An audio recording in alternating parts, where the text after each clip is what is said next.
N'anga Sekuru Tembo Svikiro vanoti tsaona yebhazi reDNC yakakonzerwa netsika dzerima dzeurombwa. Vanoyambira kuti chikamu chevanhu che89% chezvizvarwa zveZimbabwe vari kuromba nekuda kwekuomerwa nezvinhu munyika yedu.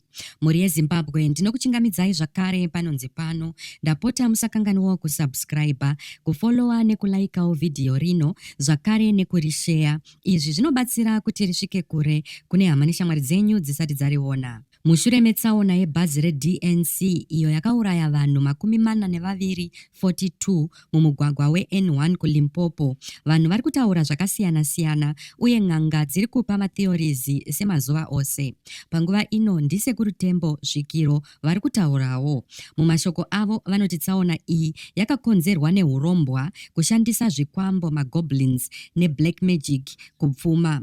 Sekuru Tembo vanoti muridzi webhazi akachekeresa vanhu 42 ava kuti asimudzire bhizinesi rake remabhazi, sezvo maspirits aya achida ropa kuti mabhizinesi asimukire. Sekuru Tembo vanoenderera mberi vachiyambira kuti kubva pakaparara hupfumi hweZimbabwe muna 2000 kunyanya kubva muna 2008 kusvika pari zvino muna 2025, vanhu vakawanda kusanganisira vechidiki vave kuita tsika idzi kuti vararame.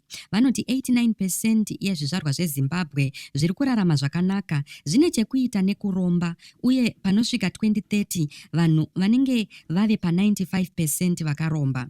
Kubva kuKariba kusvika kuBeitbridge, Mutare kusvika kuBulawayo, kunyangwe zvizvarwa zveZimbabwe zviri kurarama zviri muSouth Africa kana kuMozambique, vanoti mabhizinesi mazhinji akaita seemabhazi, marori nezvitoro anovakwa nemari yeurombwa, zvinobva kunyoka kana kusatanism.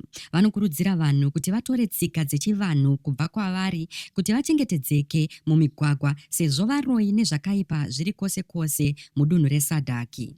Isu tinoti kune vakashayika mutsaona iyi, zororai murugare.